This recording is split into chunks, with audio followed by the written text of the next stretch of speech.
Order. Robbie Moore to move the motion. Thank you, Mrs Vaz, and it is a pleasure to serve under your chairmanship. And I beg to move that this House has considered e-petition 638449 relating to career breaks for parents for seriously ill children. Madam Chair, no parent should have to go through the upset and anguish of seeing their child be diagnosed or suffer with a serious illness. Sadly, it is not within our power to prevent these terrible situations. But what is within our power as a legislator is to provide support and reassurance to the parents who end up in these traumatic situations and help ease not only the process but also the parents' return to work at the end of their child's treatment, or indeed throughout the child's treatment, should the individual circumstances permit. We should absolutely remember that the workplace and being in work is often more than just about money, though, of course, money is obviously very important, but work gives us a sense of purpose, a sense of belonging, and indeed normality. It can therefore be a terrible situation to be in if, as a parent, you rather unexpectedly find yourself in a position of not only losing your job, but also in a position of fearing for your child's health, sometimes with care treatment plans being longer than expected. Additional complexities may arise if the child is particularly unwell. And of course, we all know that depending on the child's illness, there may be regular appointments that need to be attended at the hospital, sometimes more often than what was originally envisaged. Or there may be a dedicated treatment centre that is sometimes further to get to than one may initially feel. So therefore, the treatment and the care that has to be provided by that parent is not sometimes known at the outset, but can be particularly a treatment plan that has to be quite onerous for some. Some children may need around-the-clock care and attention, with no other family member or friend that may be able to provide that additional care, or the parent may simply be the only person that the child has to care for them. And then, at the end of the treatment, whether it is successful or not, it can be incredibly difficult sometimes for the parent to return to the workplace. Indeed, the job may not be waiting for them at the end, ready for them to return to. The parent may struggle to get back into the job market at cost to themselves, their children, and indeed to the state. So let's take the situation of Christina Harris, the founder of this petition, who I'm honoured to say is with us in the public gallery today. Indeed, I was honoured to meet with Christina before this debate, and it's great to see her friends and indeed Skye, her child, in the public gallery with us. Skye was diagnosed during a Christmas period, and on the first day back to work, Christina was told that she wouldn't be paid, and was shocked to discover she had no statutory protection to fall back on. Skye's treatment, once diagnosed, was to take approximately 2 years. And whilst Christina's employer couldn't provide her wages during the time that Christina was caring for Skye, her employer did at least keep her role open to Christina whilst she was initially absent from work. 6 months in, Christina was asked to attend a meeting with her employer in which she felt she was almost being put in a difficult position to have with her employer. And Christina's employer was completely unwilling at start to really discuss the flexibility of working options. And after 6 months on, her employment contract was terminated, despite Christina having worked in this place for 19 years, providing 19 years of service to the same company, and still having to deal, obviously, with Skye's care. And it's great to see that Skye is on the mend and returning to a good state of health.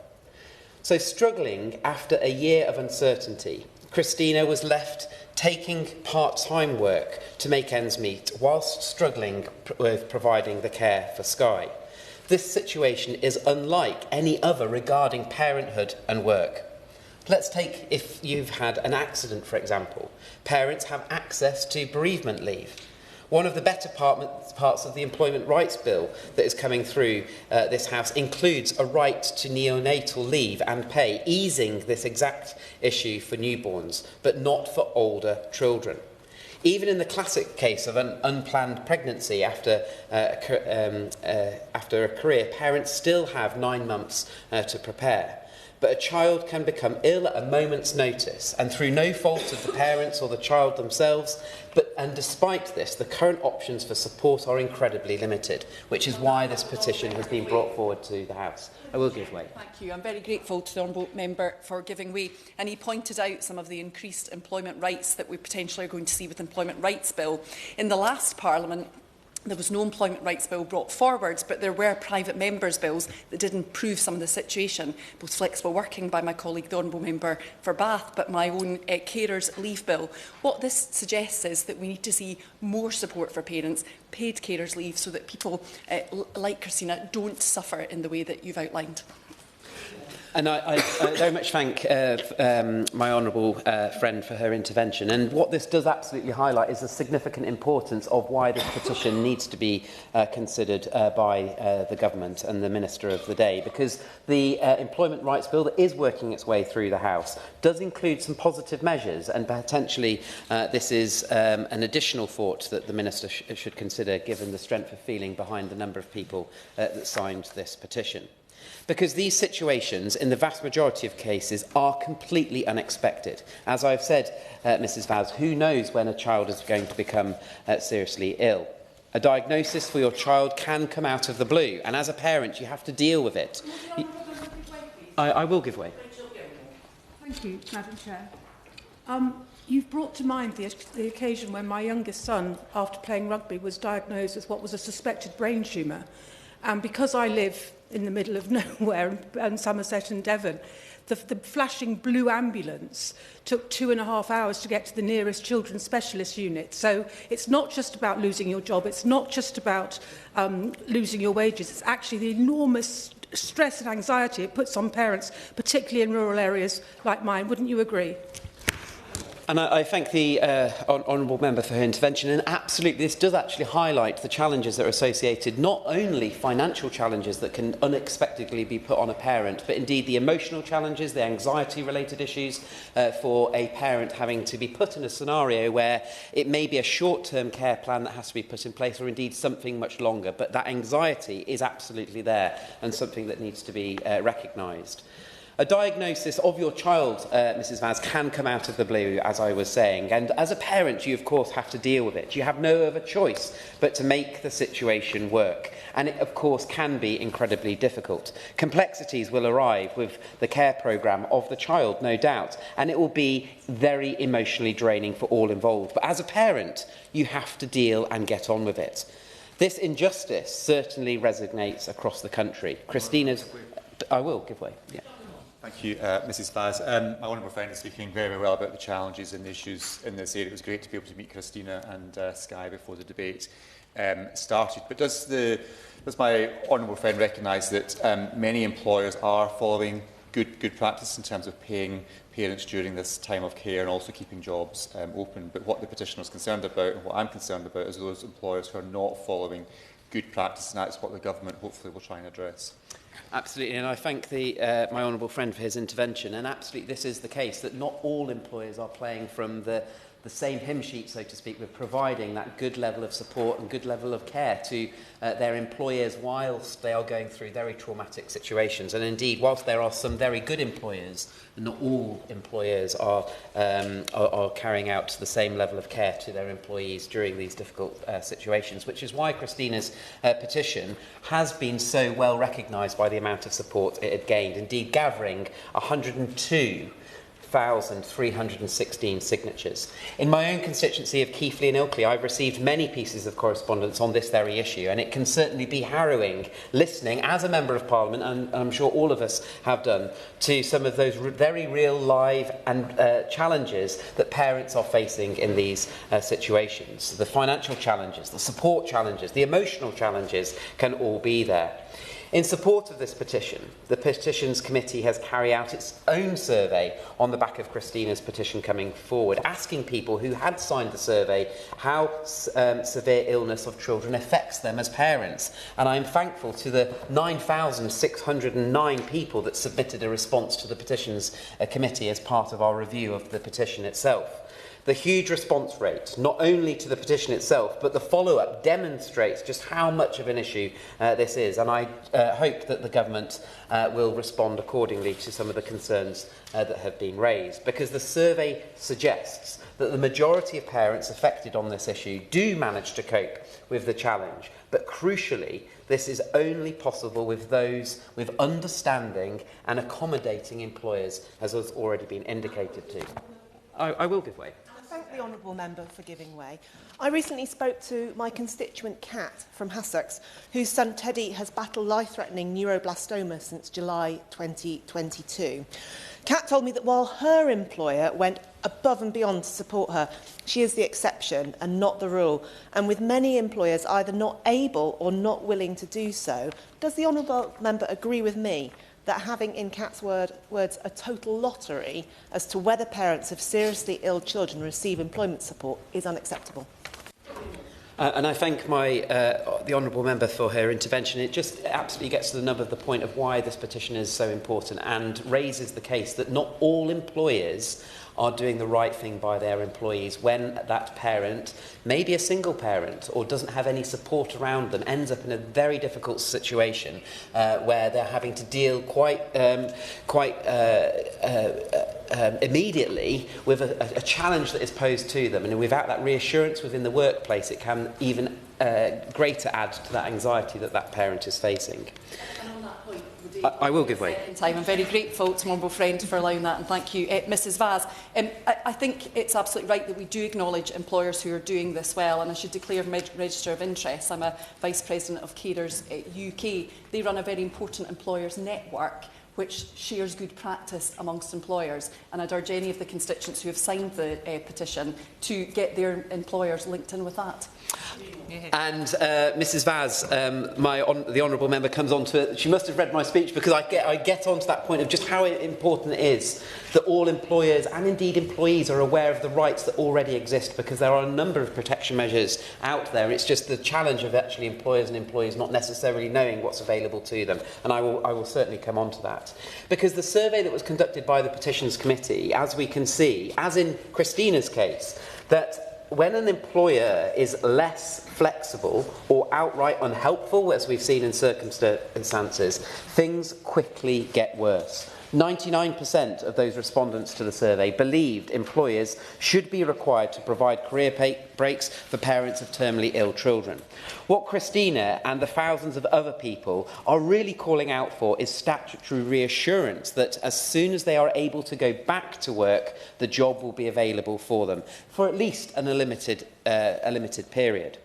The reassurance that as soon as the treatment is complete, life can go back to normal is hugely important, not only to the parents for their own mental health, but also to help them plan for the financial situation going forward.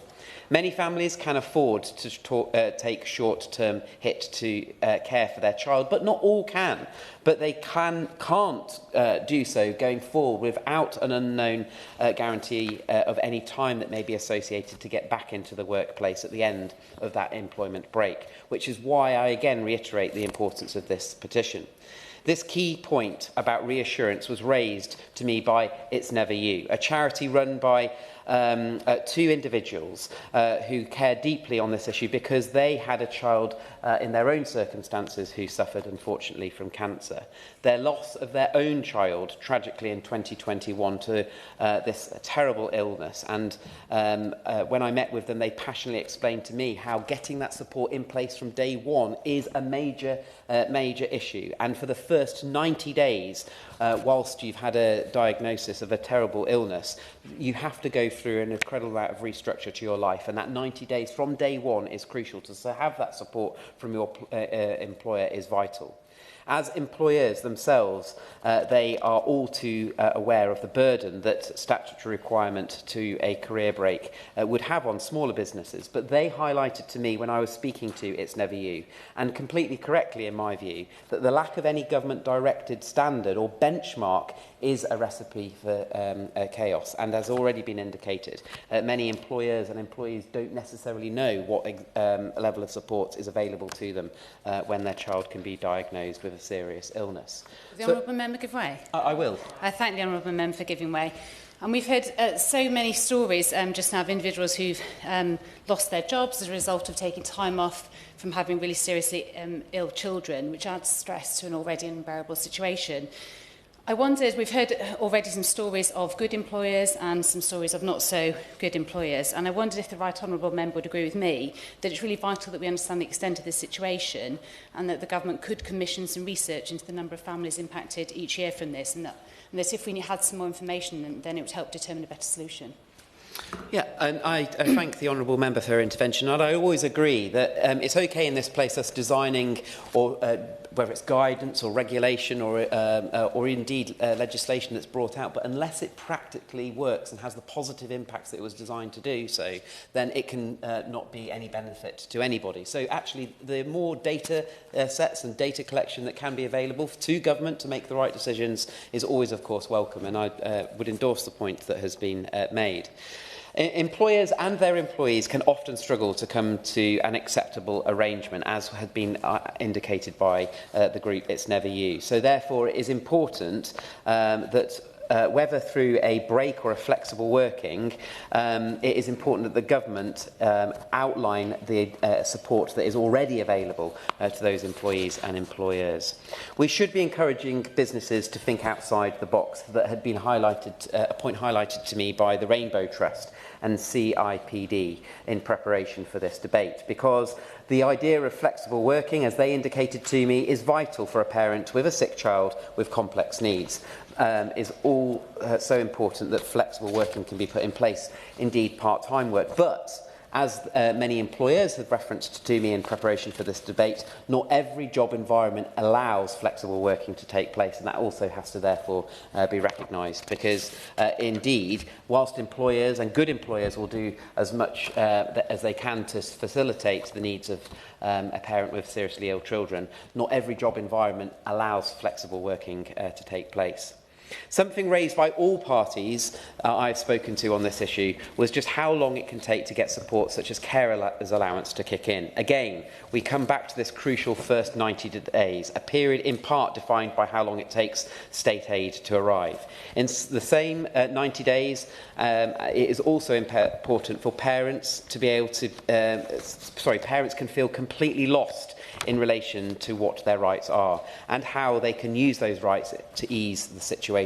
Indeed, businesses may also be just as ignorant of the rights that are actually available to them, indeed the support mechanisms that are available to them. And time researching this, once a challenge is put forward to them by a parent with a seriously ill child, can delay that support being put in place. So I'd urge the government, as already been indicated, to ensure that through the best means as possible from government, that employers are well equipped with the amount of support and their rights, and indeed employers' rights, to be put out.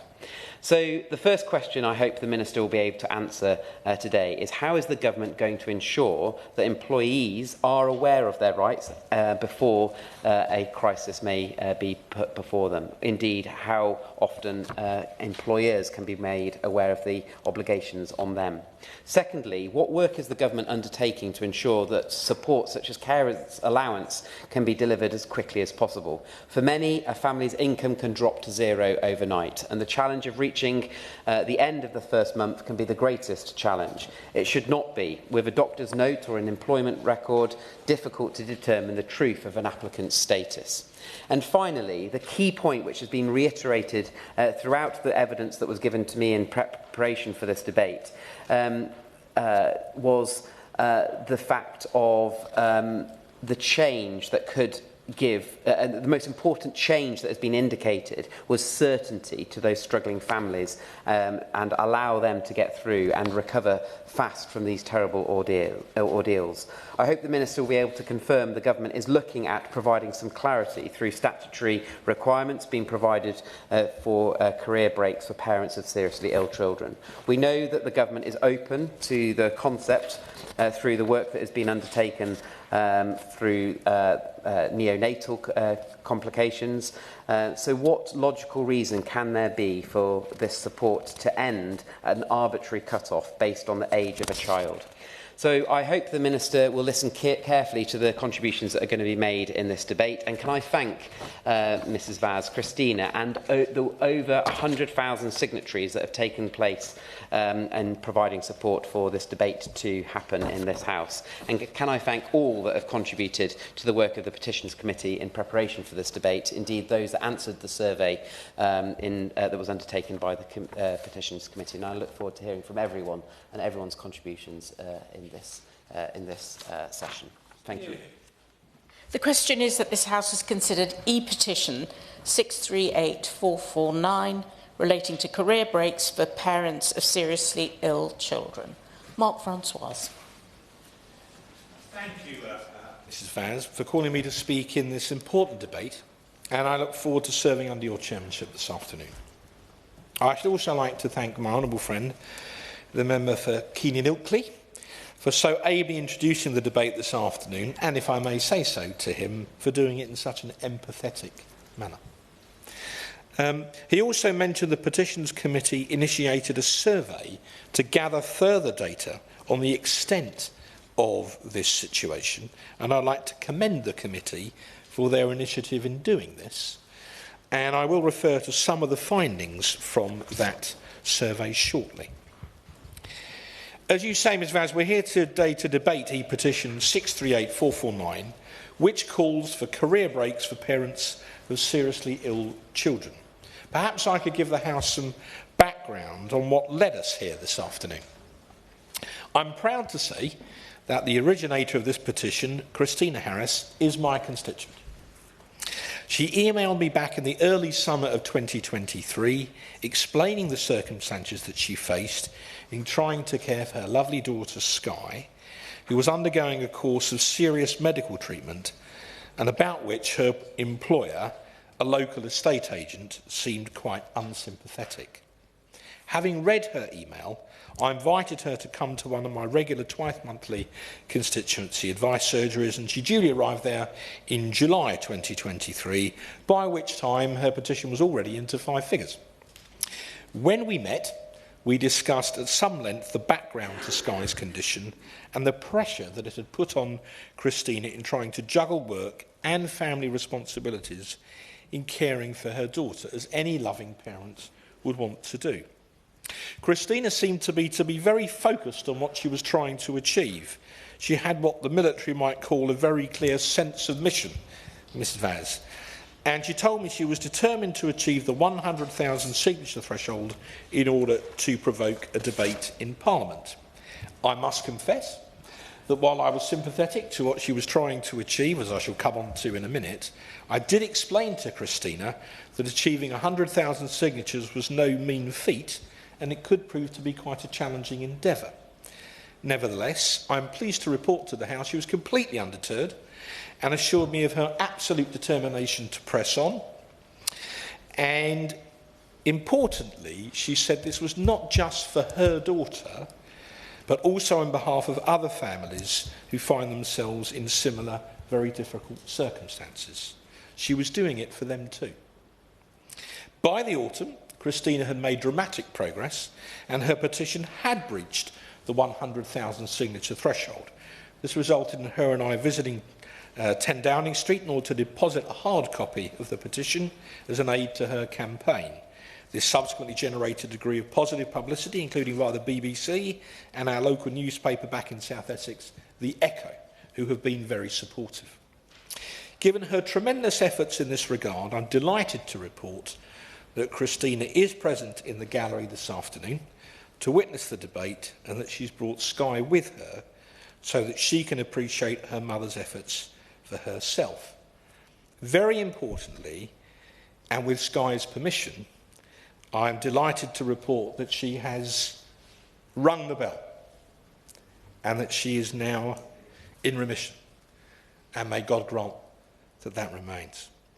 So, as well as congratulating Christina and Sky, I should also like to place on record the fact that of the top 10 constituencies which have generated signatures in support of this petition, 4 of them are in Essex, namely Basildon and Billericay with 1,034 signatures, Castle Point with 1,304, Malden 1324, and I say this with a certain degree of pride, Ms Vaz.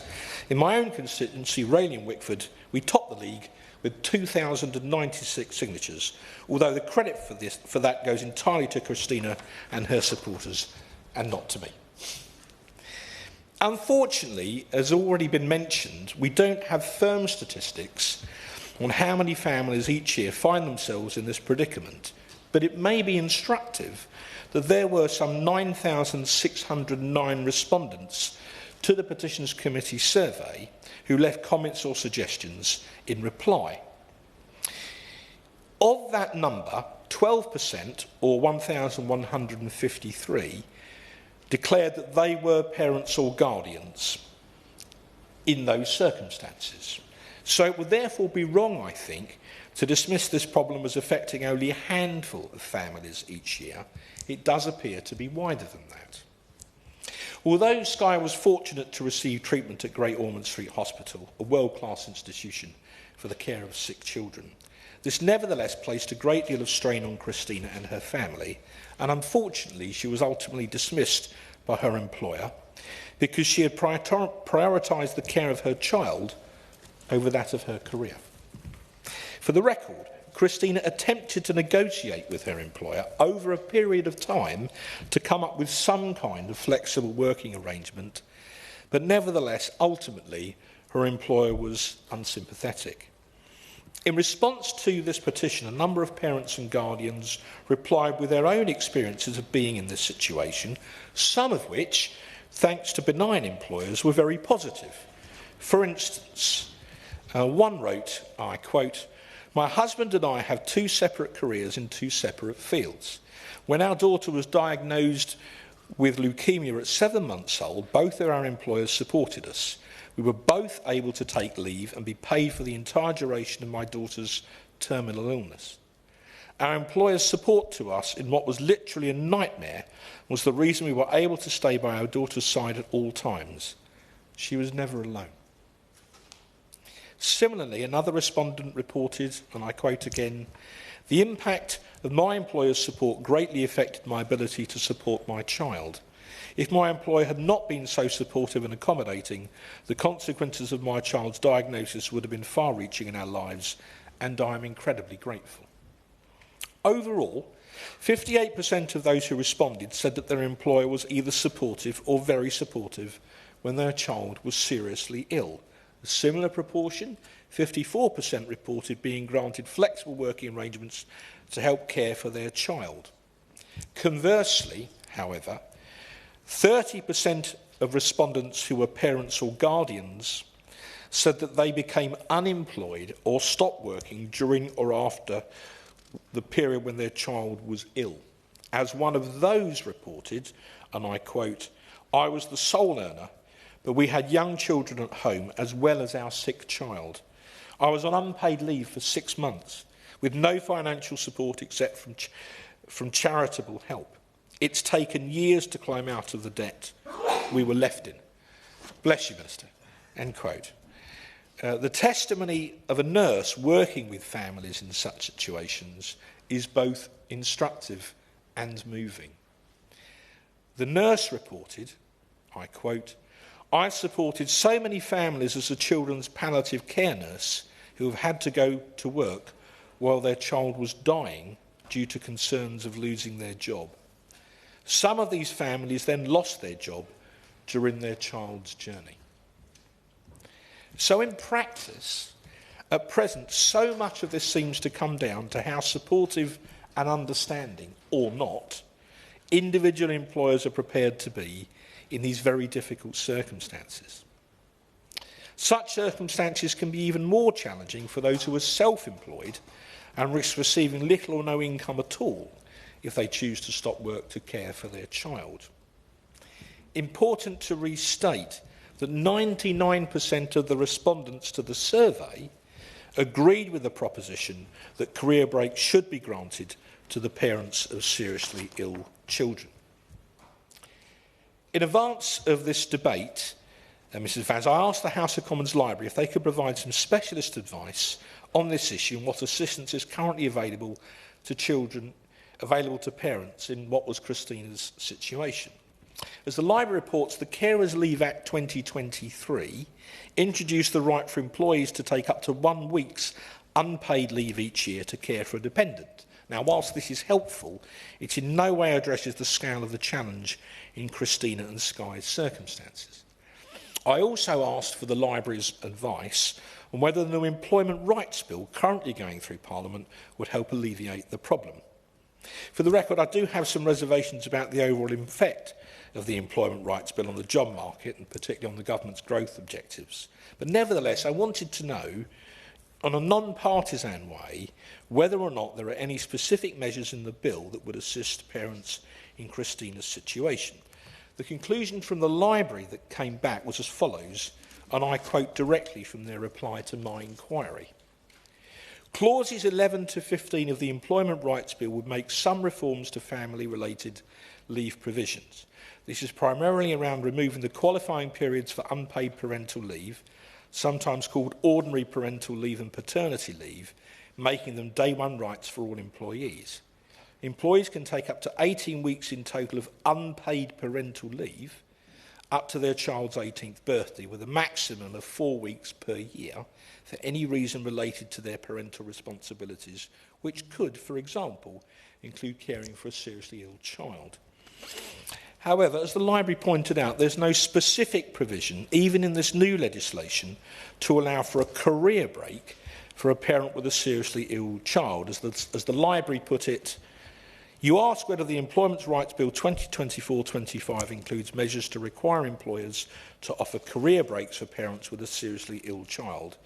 In short, the bill does not include such a provision. I say again to the Minister, this is not meant to be a partisan point in any way. It's just an attempt to summarise where we are in legal terms of what a parent in such terrible circumstances might or might not be entitled to. When I previously discussed this with Christina, including at my surgery, I think it's very fair to say she was well aware of the pressure on the public finances, and she therefore appreciates that any help that could be given in these circumstances would need to be finely targeted in order to protect the interests of the taxpayer. Nevertheless, given the relatively small number of families each year who would find themselves in this situation, compared, for instance, to those number of families who might qualify for parental leave following the birth of a newborn, the public expenditure implications of any ameliorative action should be relatively modest.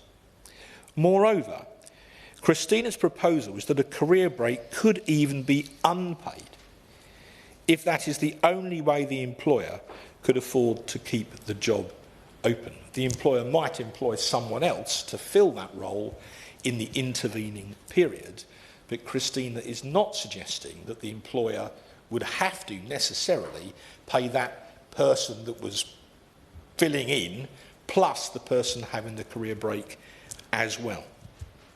Given all of this, I'd be genuinely interested to hear from the Minister what proposals, if any, the government are looking at to assist Christina and other families in a similar situation, and specifically, as she's gone to all this time and trouble, what is the government's attitude to Christina's suggestion, and that of all the signatories to the petition and the respondents to the survey, that career breaks should be provided for the parents of seriously ill children? So in summary, Mrs Vaz, I wish to place on record my admiration for my constituent Christina Harris and her daughter Sky in bringing this very important issue to Parliament. When I first met Christina 2 years ago, she told me she was absolutely determined to achieve 100,000 signatures or more on her petition, and I commend her for having succeeded today and for coming along with her daughter to witness these proceedings for herself. She is thus seeing the results of her efforts. I emphasise again, there's a relatively small number of families each year who find themselves in these very challenging circumstances, and therefore the public expenditure implications of any very targeted relief to aid those parents who have seriously ill children, which makes it very difficult for them to work, should be relatively modest. Indeed, Christina has suggested that granting a career break should even be unpaid if that is the only way of an employer keeping their job open. That being the case, I do hope that the Minister when he sums up, could provide at least some comfort to Christina and hold out hope for a solution to both her and Sky, and, crucially, also for other families who may find themselves in very similar challenging circumstances. Finally, I'd like to thank more than 2,000 of my own constituencies in Rayleigh and Wickford, plus all those others across Essex and indeed across the United Kingdom who took the time and trouble to add their names to the petition which has led to this debate today. It's a very good example of people power in action, and I hope it will yet lead to a positive outcome, not just for Christina, but for other families in a serious situation. Thank you, Mrs Vance. Robin Swan. Thank you very much, Mr. President. It's a pleasure to serve under your chairmanship, and can I thank the honourable member for Keenan equally for moving this debate this afternoon, but also pay tribute to Christina for starting her petition and bringing it to the floor of this chamber, but also to wish Sky continuing good health in regards to where she's been able to find her health as well. Ms Vaz, no parent should have to choose between work and supporting a sick child, either through a terminal illness, a life-limiting illness, or a serious illness that leads to that extended stay within a hospital facility.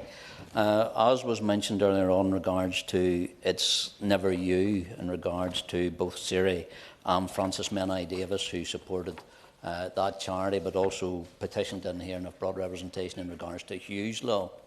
Ms Vaz, under their research and some of the figures that they actually provided to the briefings, where they had estimated that this actually affected up to 4,000 children per year across the UK, actually spending 60 days or more in hospital. So in regards to the numbers that there are those rough estimates that have already been established. But while those numbers of 4,000 sick children may seem small in regards to what our health service works with, what they support and what they cover, that is 4,000 families that experience the like of the challenge that Christina and Sky's families have brought forward. Ms Vaz, I will deviate slightly in regards to that, because I just want to it's that personal experience, I think, that so often shapes debate in around here in regards to how we bring forward presentation. Our own son, our youngest son, Evan, was diagnosed pre-birth with a congenital heart defect, a single kidney and atresia of the bowel. We were told before Evan's birth that we could expect an extended stay in hospital to support him through his initial stages of life. Ms Vaz, he celebrated his first birthday in hospital. He actually spent 13 months of his life initially in the Barbara ward in the Children's Hospital in Belfast, and I want to pay tribute to, like I'm sure many parents, those workers on those children's wards who take on that carrying an additional responsibility in regards to the additional strains that are put on a family life in regards to that point as well, because although today's petition looks to the financial implications that come with having a child in hospital over an extended period, there are also those emotional challenges that come across many families as well, as to how they try to find that not just a work-life balance, but a family life balance as well, because many have other children at home who need those supports as well. So I do value the strength of what has been brought here today in regards to what this place should actually be about, and bringing about those supports for families and individuals at a very local, very specific, very individual basis, because surely if we're being elected to that place, this is what we should be about. And I want to thank the member for Rayleigh and Wickford in regards to encouraging bringing this debate and bringing the petition forward, because the subsequent surveys have indicated just how crucial this issue is.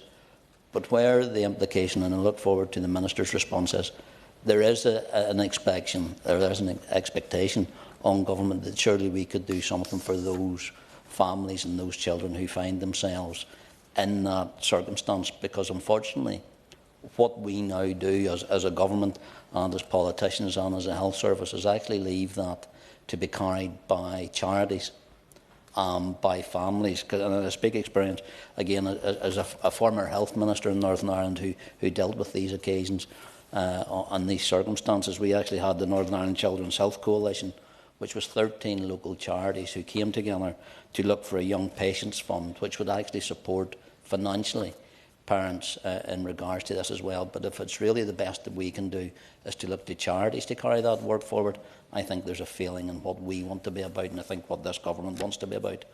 Ms Vaz, they estimated that the financial cost to a family was £351 per day that they have to find. So I know there is that suggestion that even that unpaid leave from someone in work would be welcome. I think we also have to look to what that call is from Hughes Law in regards to actually supplying that financial support as well, because surely if there's anything about this place in regards to the response to this petition today is how we can support those families, how we can support those children, so that we can take part of that financial stress away, which also alleviates that emotional stress that is put on the parents and on families of those supporting those children who see those extended stays in hospitals. So in closing, can I thank the Petitions Committee for bringing this forward, the contributors today, but especially to Christina for starting this initiative and today to get this debate to this place. I call Lib Dem spokesperson Clive Jones. It's a pleasure to serve under your chairship, Ms Vaz, and I extend my thanks to the honourable member for Keighley and Ilkley for opening the debate so eloquently. Like so many others in this debate, I want to start by acknowledging Christina's heartbreaking story. Because while receiving my cancer diagnosis was hard and it changed my life and the lives of my family, it was something that was happening to me, but was having an equal effect, or greater effect, on both of my two teenage daughters. And I just can't imagine having those roles reversed. That must be very, very, very difficult. I and my Liberal Democrat colleagues send our sincerest hopes and best wishes for a full recovery for Skye. And I am so pleased that you've had the opportunity to ring the bell. The emotional turmoil that Christina and your wider family must have gone through in those first few hours, weeks and months is just unimaginable. And yet through all of that, she has campaigned to ensure that people in the future receive better support than she did, to correct an injustice. It is selfless, it's brave, and because she has identified a real problem that exists in our society, that families of chronically ill children are not adequately supported by the government. They are forced to stop focusing exclusively on their child and instead to stress about finances from day one. A cancer diagnosis, for example, introduces new unavoidable costs, from transport to energy to food to accommodation, which Young Lives versus Cancer predicts costs an average extra £700 a month, on top of household incomes falling by an average of £6,000 a month. While there are options like taking sick leave, compassionate leave, or reducing working hours, these options eventually become exhausted, and they're not options that everybody can take up. These provisions are not intended to be used when you have an unwell child. These losses in income and steps taken to try to juggle work and caring come despite there being a social security system. It is distinctly difficult. It is a distinctly difficult experience to navigate. And yet the existing support available is just not enough. There are numerous problems with the existing system that categorically means that it does not work. The 3-month qualifying period that young cancer patients go through leave them waiting for support after a diagnosis, incurring an average of £2,000 additional cancer-related costs and losing an average of $1,500 to $2,500 of household income before they can even apply for any support. Some families have to remortgage their house because costs have been overwhelming. Research from Young Lives versus Cancer also highlights that nearly half of parents couldn't access flexible working arrangements, and 3 in 5 parents felt they had to go back to work before they were ready. Many will have found this extremely stressful. It's why I support the campaign for Hughes Law, because there needs to be some form of day one financial support for parents, instead of having to battle through bureaucracy and impossible choices. There is a precedent for providing this support. When a child is born, parents who stop working to care for newborns receive financial support through maternity leave. From 2023, the Neonatal Care Act, which provides parents of sick newborns with up to 12 weeks of paid leave in addition to maternity or paternity leave. Why should it be different for those parents who need to stay with their seriously ill child who is no longer a small baby? I call on the government to look further into the proposals set forward in the petition, and to refer back to the House so that its full merits can be debated. Throughout this debate, honourable members have raised that the United Kingdom needs a thorough modernisation of its employment rights and needs to improve workplace protections that would benefit parents of seriously ill children. The Liberal Democrats have led the way in this debate. Not this particular one, but the overall debate. My honourable friend, the member for North East Fife, introduced the Carers Leave Act 2023, legislation that created an entitlement for employees to be absent from work on unpaid leave, to provide or arrange care for a dependent with a long-term care need. Unpaid carers are the backbone of our society. Millions of people care for loved ones, doing everything from day-to-day physical caring, washing, dressing and feeding. Yet far too many unpaid carers go without adequate support and struggle to balance caring responsibilities and work. Many people across the country have made the difficult decision to leave their jobs because they simply cannot make it work. I'm proud that the Carers Leave Bill provided greater support, providing people with the flexibility that they need. But let's also be clear, these changes benefit employers as well, leading to reduced recruitment costs and improved retention and well-being. I will do, yes. Thank you. Yeah. Thank you for giving way, and just to thank you again for this debate being called. Demelza Hospice in my constituency of Sittingbourne and Sheppey have come to me a lot with this particular issue. Relating to employers, the interactions between employment and health and well-being are actually very complicated and multifaceted. And some of the things that parents or any worker gets from their employment are structure, relationships, support in the workplace, a sense of well-being. How does the member envisage juggling these dynamics so that actually people don't lose all of the benefits that they get from employment and employers, not just the financial ones, but that much wider package of where they sit in society and how they operate in their lives day to day?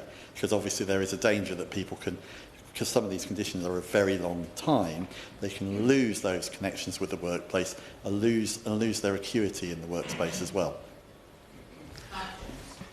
Yeah, thank you very much for your intervention. You're absolutely right. Somebody could be off work for quite a long time.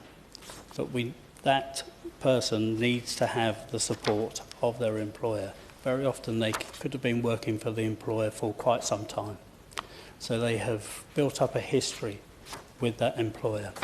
99.9% of the time, it will be a good history with that employer. and they should be supported, but the government has to be helping with that support. It can't just be on the employer, especially in a case where it is over an extended period. So, I would like to know what steps is the government taking to encourage employers to do the right thing and offer career breaks. Will the government review the proposal set forward in the petition and come back to the House with a debate to discuss its merits? What additional support is the government considering offering families of seriously ill children? Thank you, Ms. Vaz. Thank you. Opposition spokesperson Dame Harriet Baldwin.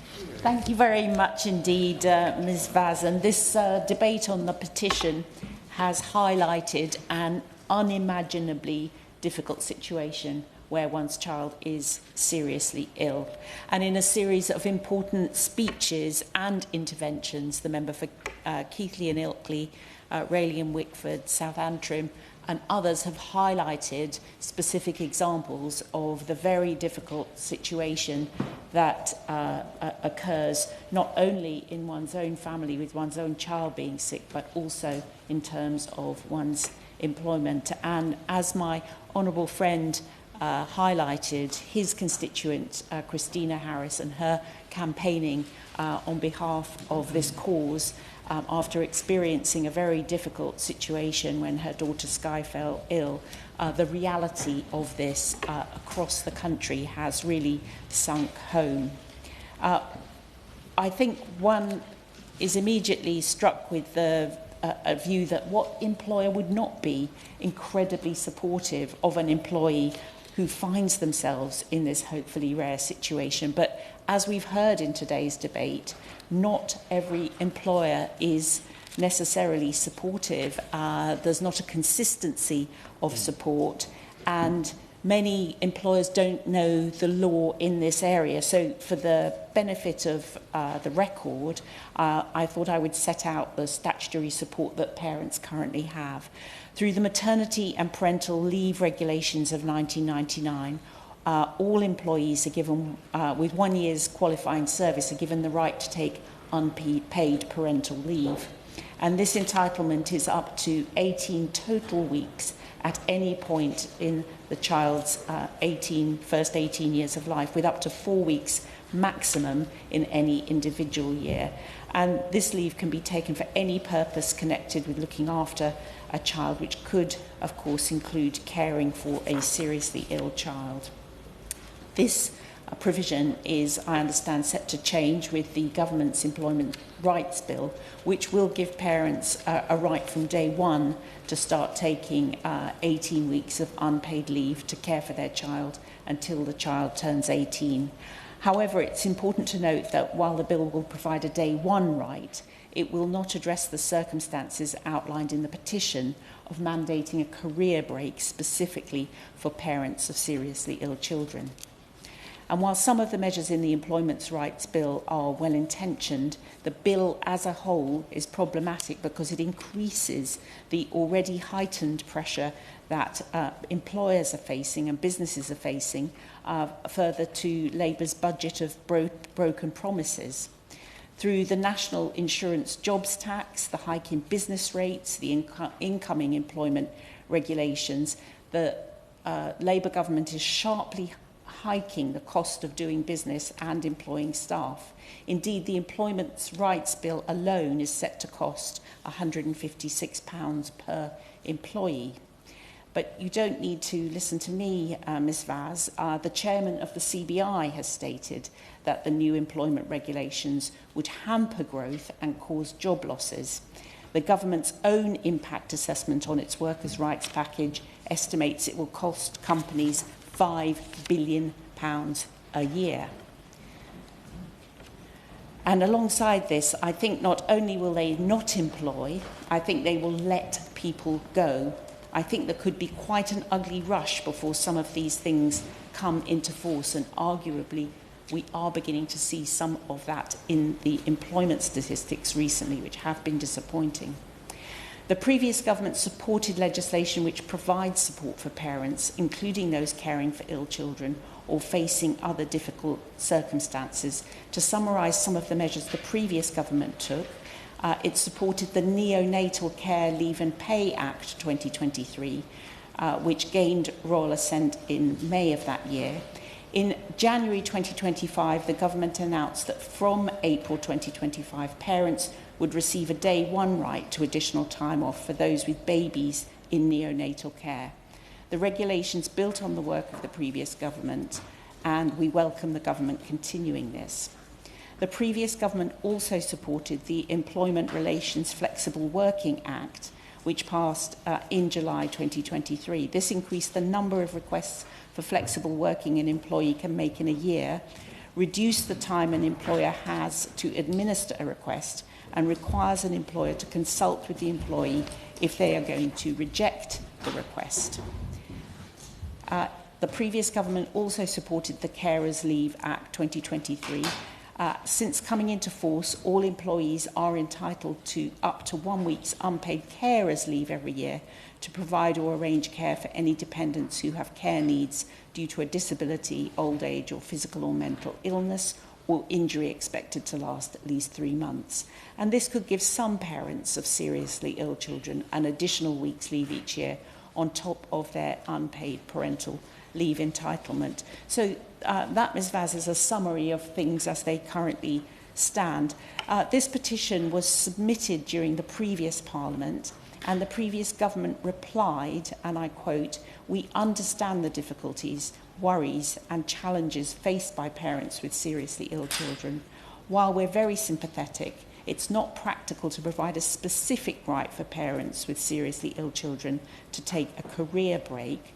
Nonetheless, we would encourage employers to go further and consider what compassionate leave policies they have, including flexible working arrangements and supportive work environment, so that they may be able to offer beyond that which is required by legislation alone." And there we left it, Ms Vaz, at the time of the election, and so I leave it to the new minister to outline what his government plans to do. Thank you. Minister Justin Madders.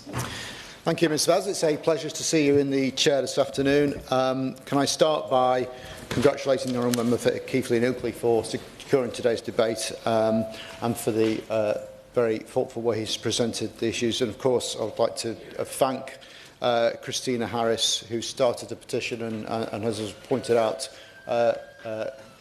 did an incredible job in getting it to that 100,000 mark. And we've obviously all now heard the story of why she had to stop work to care for Sky.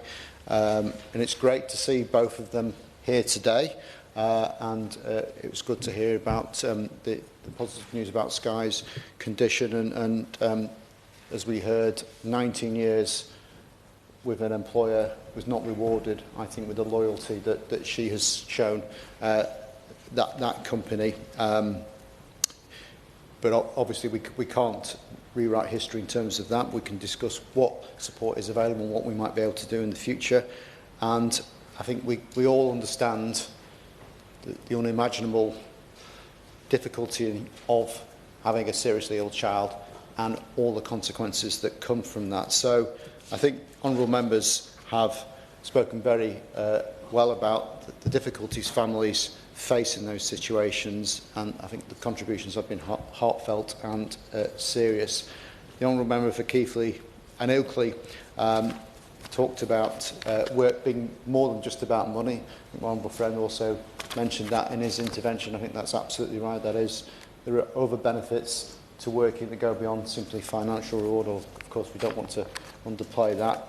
And he also talked about the anxiety that having a seriously ill child can bring, and clearly nobody wants to add to that anxiety by having uncertainty with your employment prospects on top. The honourable member for Braley and Whitford, of course, spoke very eloquently as the constituency member for Christina about the campaign that she'd run. He also highlighted, I think, some of the interesting survey results, which encouragingly indicated a majority of employees do the right thing, but also, unfortunately, a sizable minority do not. I want to thank the Honourable Member for South Antrim, who spoke powerfully about his own personal experiences, and he set out the emotional challenges, not just to the individual person in the employment relationship we're talking about, but to the whole family when there is a seriously ill child. And I was grateful to him for highlighting the work of the charity sector that supports so many families in this very difficult situation. Of course, he was right that in an ideal world we would not want people to have to rely on charity in these difficult situations. The Liberal Democrat spokesperson spoke about the financial impact of this issue and the delays in the benefit system, and I'll certainly pass on his comments to the Department for Work and Pensions. And the opposition spokesperson was right to highlight some of the work that her government did in office in terms of this area. Clearly there is more to do, which is why we have introduced the Employment Rights Bill, and whilst you may reel off some opposition to it, of course the CBI used to oppose the minimum wage, and we all know how that turned out. So I want to start by recognising the dedication and compassion of parents and carers across the country, and recognise that they make a vital contribution to society, supporting those who need it at the most critical time. And sadly, when people are in that situation, they may have to stop work altogether. They may not get a choice as to whether they stop work altogether. Just half of all adult carers are in work, and a quarter are economically inactive. And evidence indicates that disabled or unwell children are more likely than disabled adults to need continuous care. We also know that more than half of those who provide over 10 hours of care a week report it impacting on their work. This suggests that, as we've heard, the parents of seriously ill children face distinct challenges in balancing work and caring responsibilities. And given it is clearly an issue, it's important we think about how to support carers and parents of seriously ill children to balance those responsibilities with other parts of their life, including work. And as the Honourable Member for Keighley and Ilkley said, there do appear to be issues about some of the awareness of what support is already available to parents. So I thought it would be helpful to follow the lead of the opposition spokesperson and just outline what there is available and what there will be available coming on stream shortly. So, as has been mentioned, all employee parents are entitled to 18 weeks of unpaid parental leave over the first 18 weeks of 18 years of a child's life. This can be taken in blocks of 4 weeks or for longer periods if there is agreement with the employer. And as we've already mentioned, the Employment Rights Bill will bring this forward to become a day one entitlement. Parents of a child who is disabled or living with a long-term health condition are also entitled to carers leave, as we've discussed. This can be taken flexibly in half or whole days or in one go over the course of a year. And in line with our plans to make work pay, we are intending to review carers leave. As members will be aware, it's only been in force just under a year, so there are some way to go to understand exactly how successful it has been in supporting carers in the workplace. And we're also be engaging closely with smaller employers and sector bodies through this work to ensure that we fully understand the potential impacts and benefits that further policy development could bring. As has been mentioned as well, Ms Vaz, from April this year, employees who are parents of babies in neonatal care will have access to a new entitlement to up to 12 weeks of neonatal care leave and pay. This includes a day one right of up to 12 weeks of neonatal care leave, as well as a pay entitlement for eligible employees. We believe this will enable thousands of parents to care for and be with their children in neonatal care without worrying about whether their job is at risk. And another area where I think there will be more support coming down the line is through the Employment Rights Bill and through improved access to flexible working. This will help balance work and other responsibilities, for example, in the situation where there is a need for care for a child. And it was interesting to hear that in Christina's story, the employer just wouldn't have that discussion about flexibility. Hopefully, this new right to flexible working will lead to a different kind of conversation in the future with people who are in that awful situation. There There are already also existing protections in the Employment Rights Act for employees suffering either detriment as a result of taking leave for family and domestic reasons, or where an employee is dismissed where family-related leave is the principal reason. In addition, parents of seriously ill children may also be protected from employment discrimination by association with a disabled person under the Equality Act 2010. Of course, employment rights are only one part of the much wider package of support available to families where a child is seriously ill. The Accelerating Reform Fund provides a total of £42.6 million over 2023-24 and 2024-2025 to support innovation and scaling adult social care and improve services provided for supporting unpaid carers. A range of financial support is both available through social security, help is provided via disability living allowance for children aged under 16 and personal independence payments for those aged 16 and above. These benefits are available if a child or young person's condition or illness is both of a long-term nature and gives rise to daily care or mobility needs. These benefits are a contribution to the extra cost that may arise that we've heard about, and for those in receipt of the highest level of benefit, this means an extra £9,583 a year tax-free. These benefits are usually paid to the parent of the child to help with the overall family finances, and they're free to use the money as they see fit.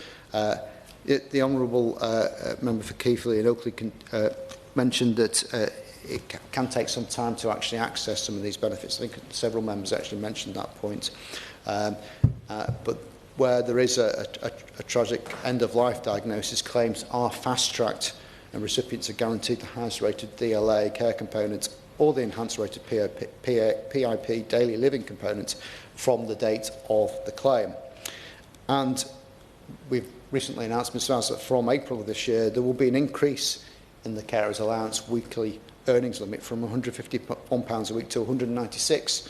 That's the equivalent of 16 hours at the national living wage. This is the largest ever increase in the earnings limit since the carers allowance was first introduced in 1976, and will mean that carers can earn up to £10,000 a year while still retaining their carers allowance, which is worth around an additional £2,000 a year. This is some of the work that's being undertaken. I understand that some members wish to go further. There is, I think, as this debate has highlighted, a number of important issues that need to be considered about the scope of any such approach that would be taken and what such an entitlement would look like in practice.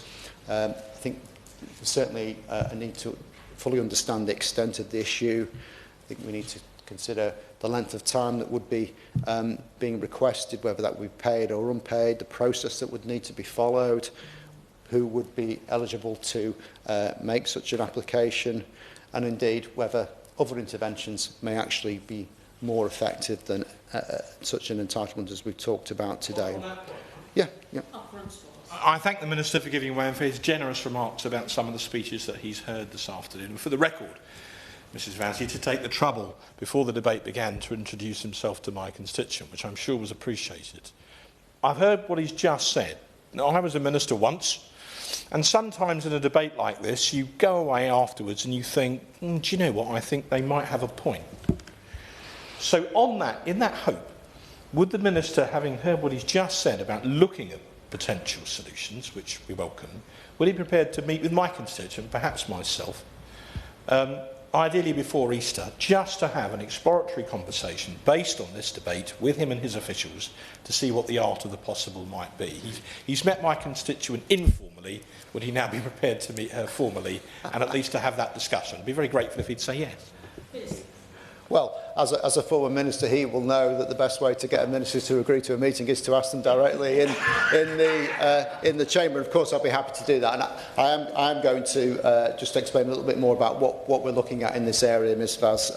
I recently met with Minister Kinnock from the Department of Health and Social Care and Minister Tinners from the Department of Work and Pensions about how we're going to improve the lot of carers and try and make some progress in this area. We are determined to ensure there are meaningful improvements, and certainly the issues that we've discussed tonight will be fed into that. We want to make sure that unpaid carers are able to navigate their responsibilities and stay in employment if at all possible. So there is ongoing work in government about the wider programme that we can do, and certainly what we've heard tonight is going to add to that. And maybe when I've met the member for Rayleigh and Wickford, I may have further thoughts to submit to the machine. But I think it's fair to say that that there is a lot going on in this area. There's a lot to consider.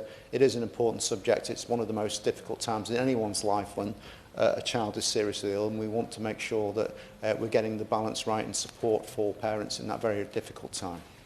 Thank you, Minister. Probably more to wind up.